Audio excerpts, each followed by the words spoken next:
চিরদিনের জন্য custom card তুলে নিচ্ছে গেরিনা। এই আপডেটের পর থেকে কাস্টম কার্ড আর কোনো জায়গায় দেখা যাবে না। কি করতেছে এইগুলো? আজে বাজে আপডেট দিয়ে আমাদের গেমটারে একবারে নষ্ট করে দিচ্ছে। আমাদের ভালোবাসার জায়গা ছিল পিকে, সেটাও চেঞ্জ করে দিছে। আর কখনো বন্ধুরে ফোন দিয়ে বলা হবে না, বন্ধু গেমে আয়, চল দুজন মিলে একটা কাস্টম খেলি। আজে বাজে আপডেটের কারণে গেমটা দিনে দিনে ধ্বংসের পথে চলে যাচ্ছে। ভাই বিশ্বাস করেন, বর্তমান গেমের যে অবস্থা, কোনো প্লেয়ার যদি সিএস র্যাঙ্ক খেলতে ঢোকে, কোনো সমস্যার কারণে যদি কিল না করতে পারে, তার মা বাপ তুলে গালি বা ইচ্ছা মতো গালি দিবে।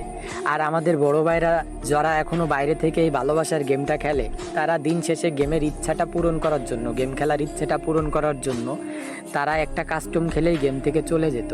কারণ বাস্তবতার কাছে হার মেনেছে তারা। তবুও এই ভালোবাসার গেমটা এখনও তারা ছাড়তে পারেনি।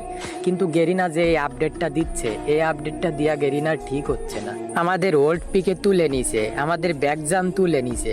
মানে দিনে দিনে আমাদের ওল্ড প্লেয়ারদের কোনো অস্তিত্বই রাখতেছে না। দিনে দিনে সব কিছুই চেঞ্জ করে দিচ্ছে। আজে বাজে আপডেট দিয়ে গেমটারে দিনে দিনে নষ্ট করে দিচ্ছে। আবার আমাদের নতুন করে এই আপডেটে নাকি কাস্টম কার্ডটাকেও গেরিনা তুলে নিবে। ভাই এমনভাবে চলতে থাকলে মনে হয় এই ভালোবাসার গেমটা আর খেলা হবে না, কখন জানি ছেড়ে দিয়ে চলে যেতে হবে।